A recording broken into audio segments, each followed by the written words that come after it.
Welcome to Muskegon Rising, a community service project of the Muskegon Rotary Club. Our purpose is to create lasting positive change. We've been doing that here since 1916. So, let's get started. Hello, everybody. I am Kendrah Robinson, and today I am happy to welcome to Muskegon Rising Miss LisaTyler. She is going to inform us about all the network of community arms that Rotary likes to touch, but also her organization she's part of. And I'm so excited to hear about what the wonderful things United Way is doing. So welcome, Lisa. Thank you, Kendrah. I'm really delighted to be here. All right, Lisa, give us a little bit of background about yourself, how you became a member, a resident, a person of this community. How'd you get here? And Sure. then we'll get some more information about you. Well, I'm not a native of Muskegon, so I am from Ionia, a small little town in Ionia County between Grand Rapids and Lansing. I went to Michigan State University. I'm a very proud Spartan. Anybody who's known me more than 5 minutes usually knows that. And I was an English major. So my background in Ionia, I had worked at the local newspaper and had gone up some ranks. So I was very interested in journalism, which got me to my first job out of college at the Grand Haven Tribune. So that's what brought me to this side of the state. And I did that for a while, went back to Ionia, managed the newspaper there for a year, and then missed the Lakeshore and came in 1990 to United Way of Muskegon County as the communications director. So my newspaper background at the time when that was a really big part of communications was really helpful. And I was there for 6 years. And then moved to Southern California for 5 years with my husband, had a couple kids, moved back in 2001 to Muskegon and stayed home with my kids for a little bit, but started doing some projects for United Way, again, some freelance work. And then in 2008, Christine Robert, my predecessor, invited me to come back to United Way, where I worked for several years. Then I went to Senior Resources, was communications director, kind of got back to my roots in that for a little bit until Christine announced her retirement. And then I said to my husband, it was always a kind of a goal of mine to succeed her. And if I don't at least try, I'll always wonder. So I applied for the job in January this year as president and CEO of United Way and went through the process and was delighted to come back home to my third and last time at United Way as president and CEO starting in mid-June. Well, wonderful. Congratulations to you. And I'm sure it's no shock to anybody who was involved in United Way that you are back there with them. So for those who are listening who may not be familiar with United Way, can you tell us what United Way is? What's its purpose? What's the reason, the vision of United Way? Sure. So it can be so many different things. And the great thing is United Way is part of a national and international network, actually. We're part of members of an organization called United Way Worldwide. United Way has been around well over 100 years in the community in Muskegon and across the country. And so it's a little different everywhere. But United Way, the Lakeshore encompasses Muskegon, Oceana, and Newaygo Counties.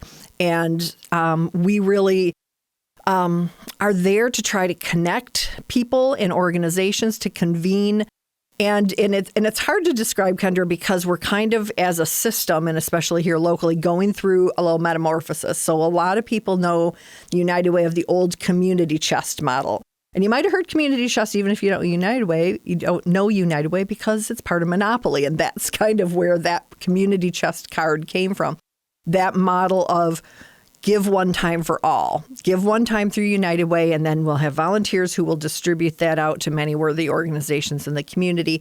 And for a lot of years, it was really do that, and you won't really, okay, Mr. Miss CEO, business owner, bank president, you won't get asked by all these other organizations to support you because you'll do it through United Way. And that was really great.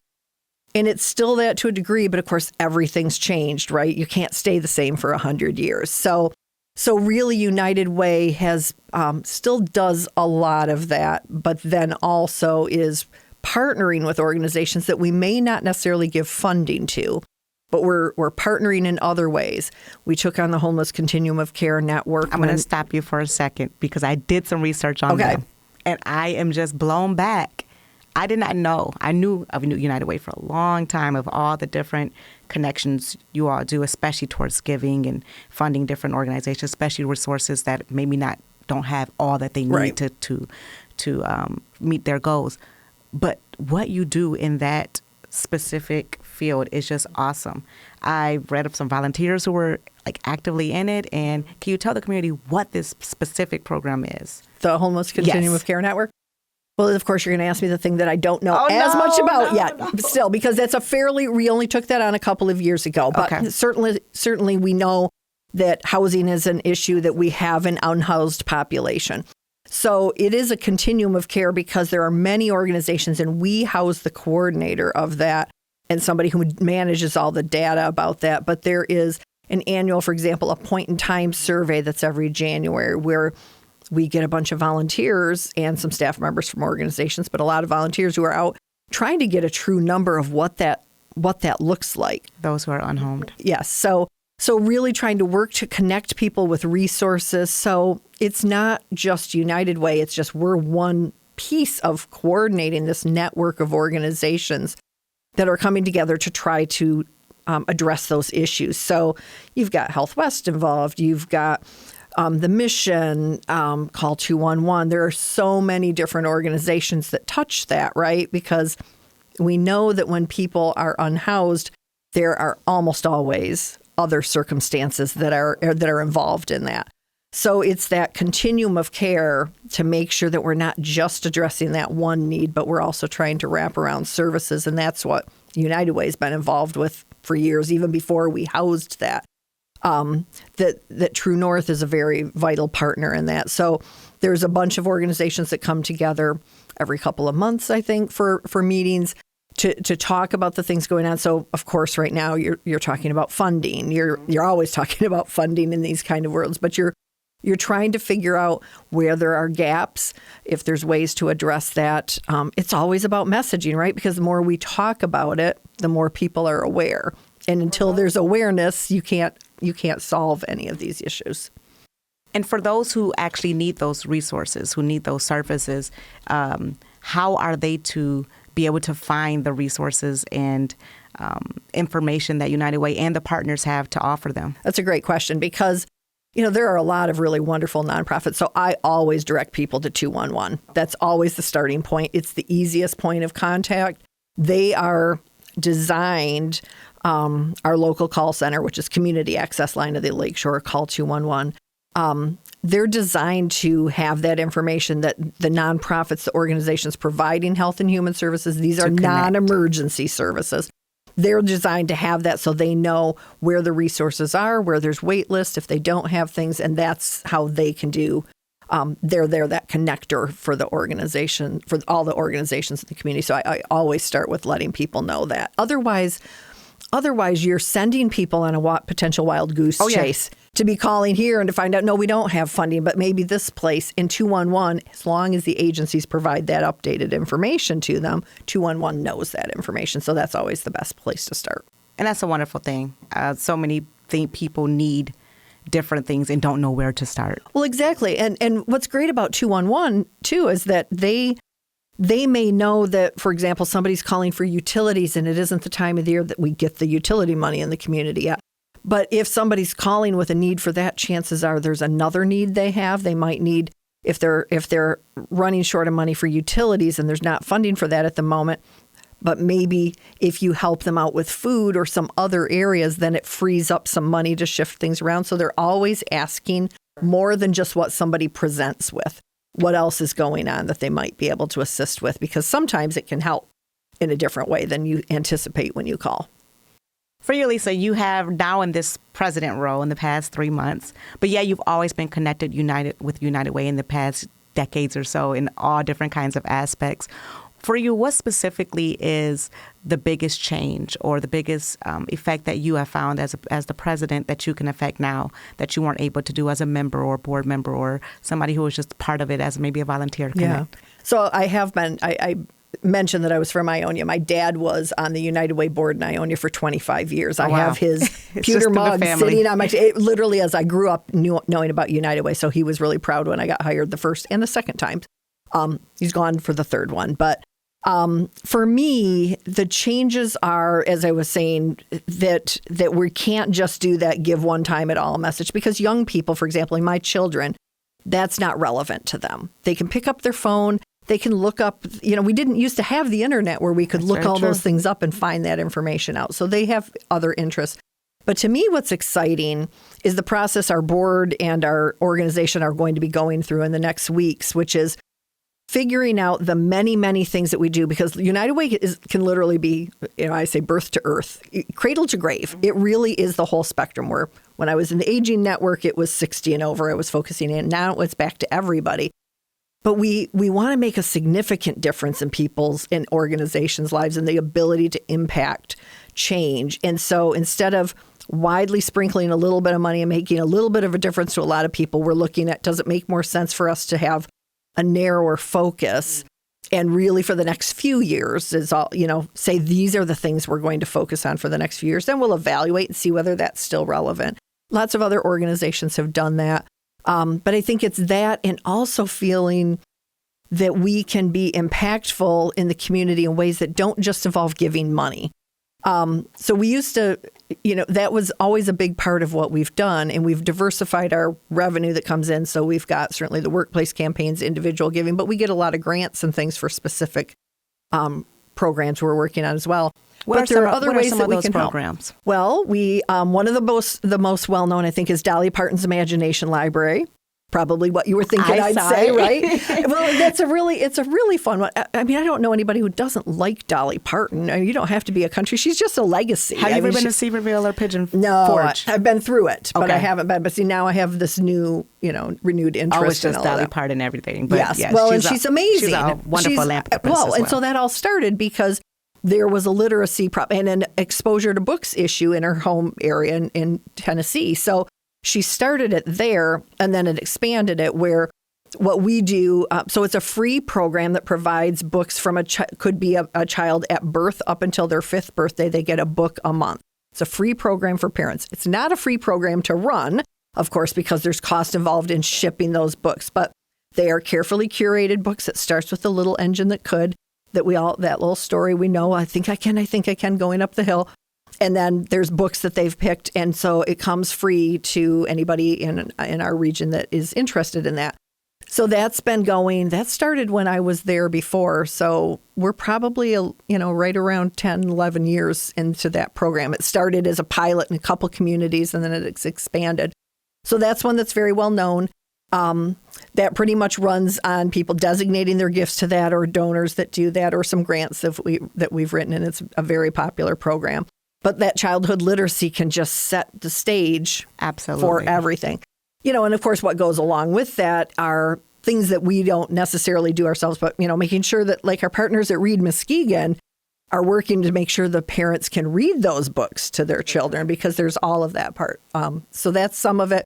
We do a lot of work with childcare because about 10 years ago, we identified as a major focus the ALICE population, which is a new way of referring to the working poor. We talk about it's asset limited, income constrained, employed. So these are people who are working, but still maybe just a crisis away from going back into poverty. A furnace repair, an unexpected health care bill, car things. Childcare, as most people know who are working, is a very big expense. So we've been in that arena for a while. We actually helped pilot the Tri-Share program.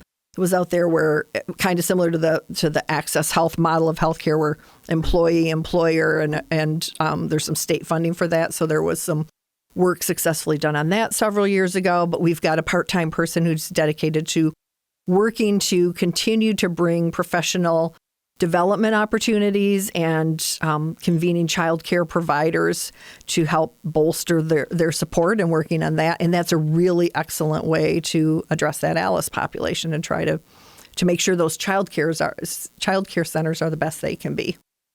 I can't help but to hear, as you're talking about the different services that you're so you say you want to focus in, but it just still seems that you're just a lot you're grasping in especially in the community. But it sounds like so many of your assistance-based programs are similar to what a Department of Health and Human Services does as well. Do you? Is there any kind of collaboration with the state with the DHS to what you do of connecting those? Yes, because we don't want to duplicate. Right. There's not enough resources out there, right? So certainly, a lot of times DHHS has certain criteria, and that's sometimes for people even lower income, where there are people who make just a little bit too much to qualify for that level of assistance. And so that's where we try to kind of fill in those gaps. So that's really some of the strategic visioning that we're going to be doing this fall involves, we have to look at, here's what we've been doing, this vast array of services we've been doing.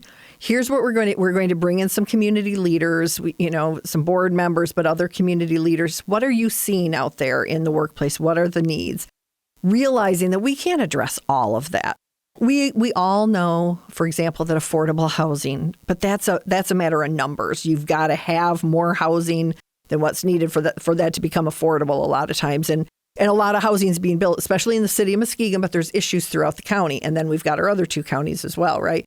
So, but we've between all of our different programs and different funny things, we're a few $1 million. That's not going to solve housing, but there might be some aspects. So anything that we decide we're going to focus on, it has to be, what is our role in that? Is this something we can make a difference in, or are we just going to be throwing this little drop into this big bucket of need? And so that might not be, just because it's the top need in the community doesn't mean that's what we need to be doing, because maybe we can't make enough of a difference in there.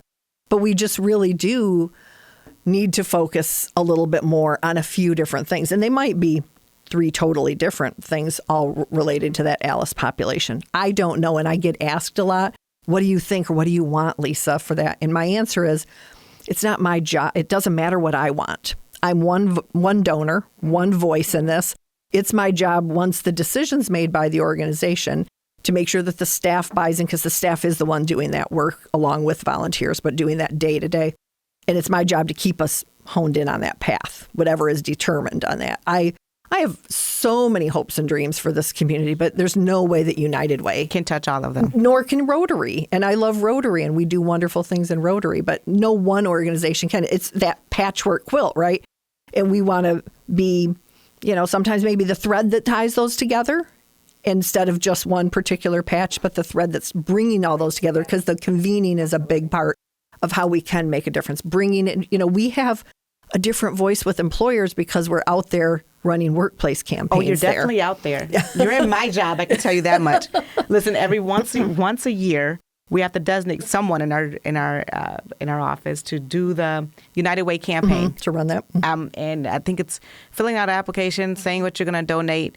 And I've certainly given to it before. But is that specifically for the general fund, or is that always towards a specific need when you guys do that? Well, it depends on the individual donor. So you could fill out a form that's different than your coworker, different than I am. And you can specify. You can. So if you don't designate, as we say, or specify that, then it goes to the general fund, and then our volunteers, and that's about 100 that do this every year, are looking at the different proposals and making decisions based on needs and what their outcomes have been, what the impact is they're making. But if you have something specific, either a specific, like you're really passionate about children and youth programs, or about financial security, or about health, you can designate that way.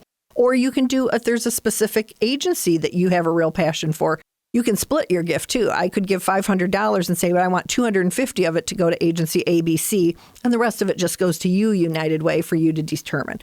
So we're pretty flexible in all of that, because we don't pretend that we know all those answers. You are the donor. We want to be there for what you want. One thing you just mentioned, and I know it's a big part of what United Way does, is you can't be as effective as you guys are without the volunteers. I remember volunteering for some event. It was, but it wasn't, I don't believe it was a fundraiser. It was more of a giving project. We were out and doing some kind of like garden out in Muskegon area. Okay. It was like 2 years Probably ago. A day of caring. Something like that. I know it was a dirty day, but it wasn't bad. It wasn't bad.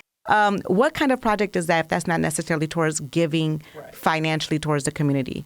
Well, so that's our, we're the volunteer center for the community. So there used to be a separate organization, Volunteer Muskegon, many years ago, that had been around for a long time. I was actually there in the 90s when it started.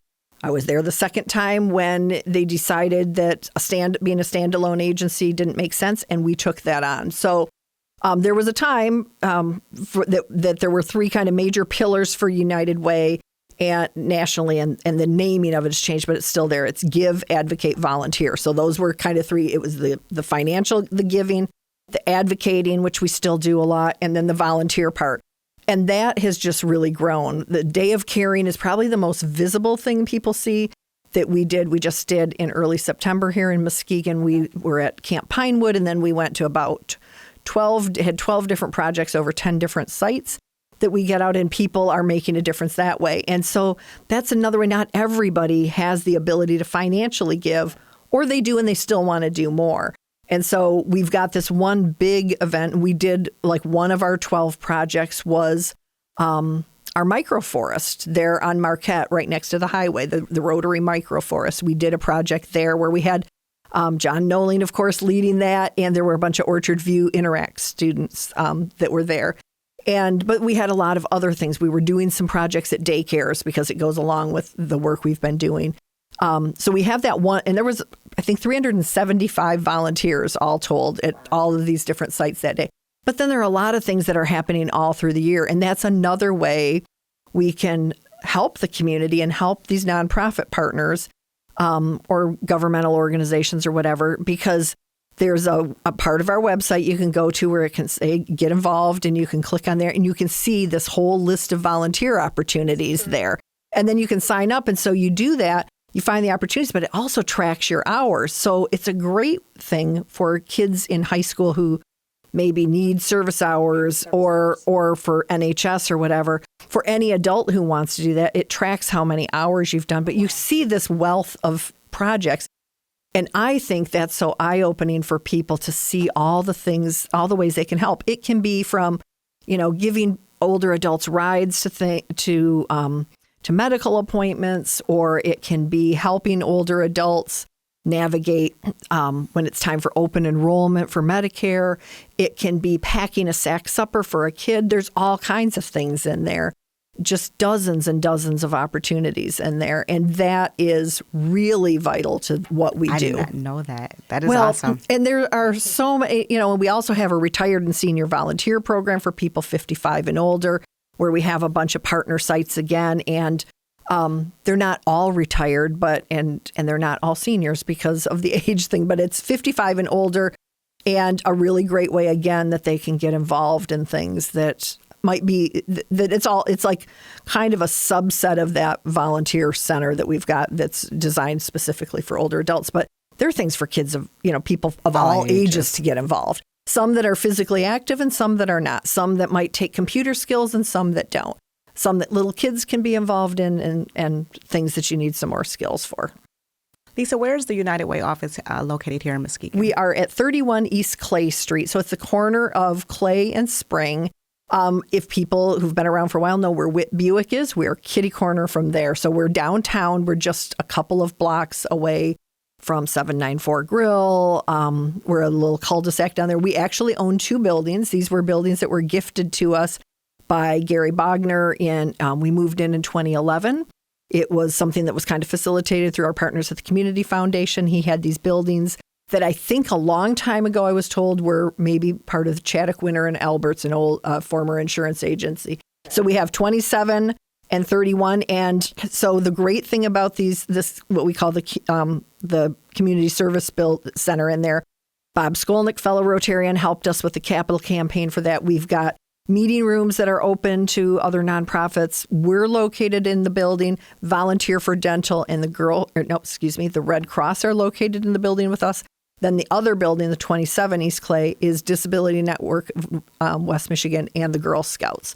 So in those 2 buildings, there are 5 different nonprofits. And they are very visible in our community as well. All of them, exactly. So there's all kinds of ways that we've found over the years to partner that's more than just the money part of it. We think of that with United Way because back in the day, we had those big goal thermometers. We'd have them in Hackley Park, and we'd set our goal every year, and we'd mark that thermometer, and we used to have report luncheons regularly, and it was all about the money raised. And that's important. We can't do the work we do without that, so I never want to discount that. But we really have tried to go around. That's the means to do the work we want to do, which is creating lasting change in the community in partnership with so many people. It sounds like you're talking about Rotary. It does. It's really, I wanted to join Rotary for a lot of years and when I was at United Way, but Christine was in it and another coworker was in it. And we understandably tried to spread ourselves out. But I had been in the greater Muskegon JCs for a long time, and that's all about giving and, developing young leaders. So when I was at Senior Resources, I got to join in 2018 when Kathy Moore was our president, and now I'm going to be president in 2 years. So I do love Rotary because it is right in line with what my mission in life is. It's almost identical. And coincidentally, 1918 is your organization's, I think, founder's date. Right. And then Rotary's 1916, I think. Mm-hmm.